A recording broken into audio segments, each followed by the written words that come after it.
Welcome back. So you might remember when we were talking about electricity, how excited we were when we got to Gauss's law, because we had a mathematical expression that helped us to calculate the electric field without really having to do any integrals, which was counterintuitive because, of course, Gauss's law is often written as an integral, but we used tricks so that we never actually had to evaluate them. Wouldn't it be great if there was something for magnetism? Well, there is, and that's called Ampere's law. So to give you some confidence that Ampere's law works, let's do one quick example to try to calculate the relationship between doing an integral over the magnetic field and relating that to how the charges are moving in the problem. So in the last film, we talked about a current carrying wire, and the current carrying wire that I'm writing here is coming directly out of the page and is carrying some current I. Using the right-hand rule, I know that the magnetic field lines are going to be surrounding this current carrying wire from this perspective, going in the counterclockwise direction.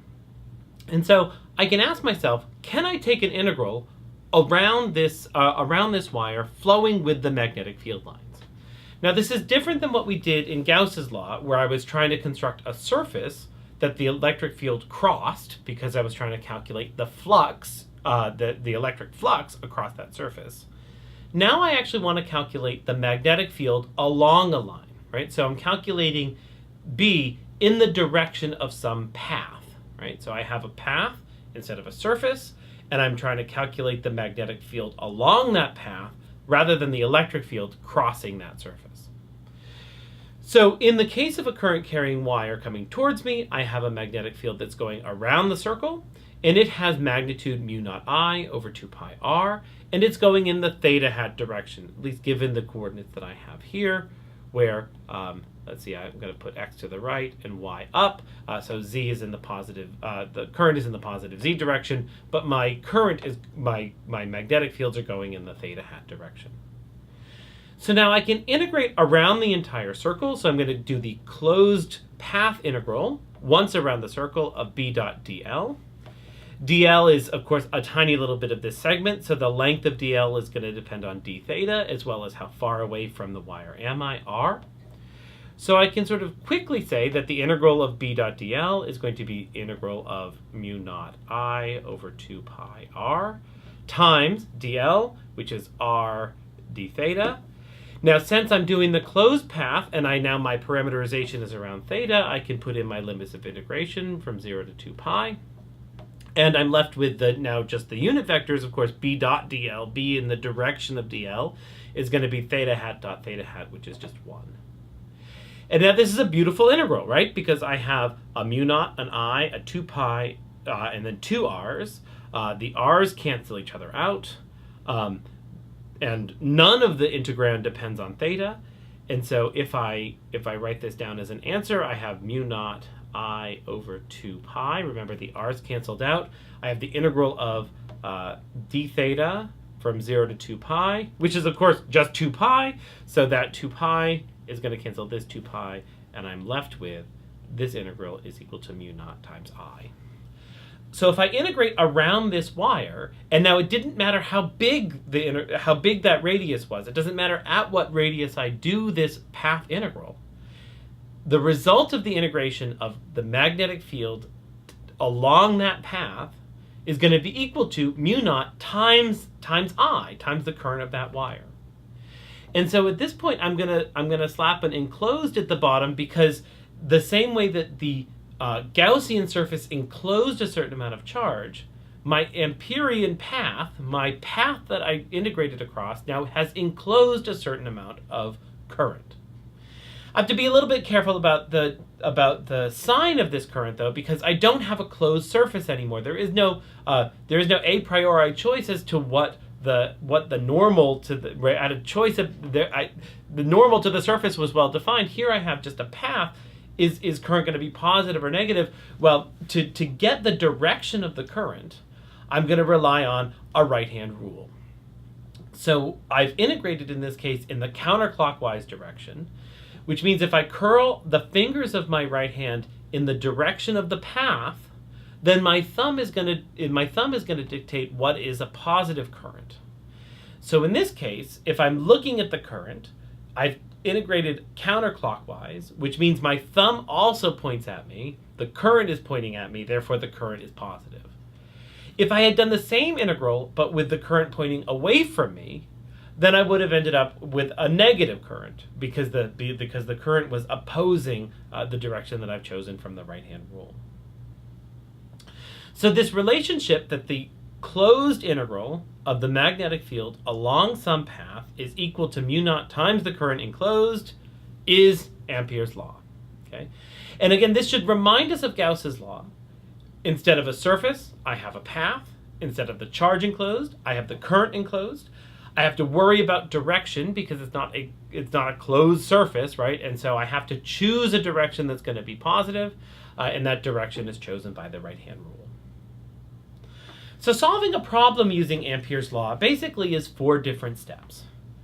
First, when I have a current distribution and I want to use Ampere's law to calculate the magnetic field, I'm going to have to draw some path that, like in Gauss's law, obeys the symmetries of the problem. So I want to choose a path over which, say, the magnetic field is a constant. Like I did in the previous example, I went around the loop because it was that path over which the magnetic field was a constant. And therefore I integrated there explicitly, but I didn't really have to, because when the magnetic field along that path is a constant, then the integral vanishes and it's just the strength of the magnetic field times the length of the path. Once I've drawn my Amperian path, or my Amperian loop, I then write down a guess, an ansatz, for what the magnetic field might look like. I then evaluate that expression, b dot dl, integrated over the path, which in general is not an integral I have to do because I've chosen my Amperian path such that the magnetic field is constant over that path. And then I set it equal to mu naught times the current that's flowing through that path. And of course, the direction of the current, whether I is positive or negative, is given by the right-hand rule. Once I've done that expression, then I can try to solve it for B. I can try to solve it for the magnetic field that I didn't know. Okay, so let's do a second example. Now I have a solenoid, and of course you've all seen a solenoid. It's just a loop of wire, so it's a coil of wire that's wrapped around that's wrapped around something with some given radius. My artistic impression of it is in the upper right-hand side here. If I were to slice that, I could picture it as now a bunch of currents coming towards me along the top of the wire, and a bunch of currents going away from me at the bottom of the wire. If I allow this coil to be infinite, now I've set up a problem that has a perfect symmetry, right? The problem can't possibly depend on any coordinate that talks about the length of the solenoid. And therefore, the magnetic field in this problem must be a function of r only, right? It can only be a function of your distance away from the center of the solenoid.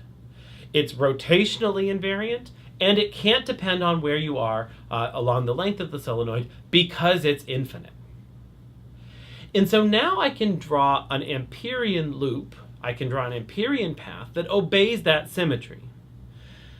First, I'm going to start by going along the direction inside the loop, right? So I'm gonna talk about the first part of my path going from A to B, which is inside the solenoid. Now I know that there could be some magnetic field there, but that magnetic field can only depend on the distance away from the center at best. I'm then going to take a perpendicular path and I'm going to head off the Amperian loop through the top part of my solenoid, and I'm going to let that go. Quite a far distance to point C. I'm going to come back along some fixed R to point D, and then I'm going to come back to point A. So I'm going to be integrating around this loop from A to B, from B to C, from C to D, and from D to A. Now, if I think about the magnetic fields generated in this problem, I've chosen my direction of the loop sort of serendipitously, because if I were to grab any of the individual wires on the top, I would see that their contribution to the magnetic field inside will likely be in the direction that I've chosen from A to B. Outside, they might also be in the direction from C to D, and so those two parts of the path seem to make sense. Now, there's a subtler point here, and that is, can there be a component of the magnetic field in the B to C direction, right? Can there be an outward component of the magnetic field? The answer to that is subtle, but it's probably no. And that's because for every wire to the left of one of these two lines, it's going to produce a magnetic field upward. So let me look at the line between B and C. If there's a wire to the left of that line, it's going to produce a magnetic field upward along the line from B to C. But there's an exact same wire to the right of the line B to C that's going to create a magnetic field downward, and that's always going to cancel out. There's always going to be pairs of those lines because of the perfect symmetry of the problem. And so in addition to saying that the magnetic field can only depend on R, it must also only have a Z component, if I let the Z direction be here, because all of the radial components have to be zero due to this symmetry argument, and then none of the theta components can exist also because the problem is rotationally invariant. So now I've written down an ansatz, I've written down a guess for what so I've written first the loop, but then I've written down a guess for what the form of the magnetic field must be. So when I plug it into the integral of B dot dl is equal to mu naught I, I can eliminate two of these paths from B to C and from D to A simply because there is no magnetic field in that direction. Now the path from A to B is one that I certainly have to do, right? I certainly have to calculate what the magnetic field is along that path. It's going to be in the Z direction from A to B. And so that integral is surely going to have to exist, but the magnetic field is constant over that integral. And so if I assume that length from A to B is given by some fixed length L, then the integral from A to B of B dot dl is going to be equal to L times B evaluated at Z. That's B as a function of Z as I'm writing it here, not B times Z. Well, this last part here, the integral from C to D of B dot dl, that could be something, right? If I try to evaluate it near the loop, but I can play another trick here and I can let that particular segment be as far away from the solenoid as possible, right? I can let it be on the other side of the room. I can let it be in Mars, right? I can make that other part of my Amperian loop go anywhere I want to. And so I'm going to make it go far enough away so that the magnetic field has to vanish because it's so far away from the solenoid. I'm going to make this go far away, and so it's equal to 0. So the closed integral of B dot dl is just the integral from A to B of B dot dl, which we already know is the length times B of Z. Well, the last part of this is to calculate mu naught I. Well, if I go back to my picture, what am I how much current is coming through here? Well, all of the way that I've drawn my loop is going counterclockwise, and therefore positive is pointing towards me. Well, there are going to be a certain number of wires that are coming through that loop. Let me call that number of wires N. And so there are N wires that are coming through that loop, and each one carries a current I. So combining these two things together, I get that L times B is equal to mu naught times I times N. Well, now I can solve for B, and that's mu naught I times N over L. That is the number of wires per L. Well, that's just perhaps the wire density, mu naught I times N, where this is the density of wires, which is the number of wires in L, or the number of loops per unit length. And then I'm done. This is the magnetic field here, B, is going to be equal to mu naught I N Z hat. And this is one of those examples where the symmetry of the problem has allowed me to use Ampere's law in order to get the strength of the magnetic field fairly simply, the way that we did for Gauss's law. So the take-home messages are these. The Ampere's law should remind you of Gauss's law, except I'm using a path, a loop, instead of a surface. I'm going to be doing line integrals around that surface, which also means that I have to keep track of what direction corresponds to a positive current, and for that I'm going to end up using the right-hand rule.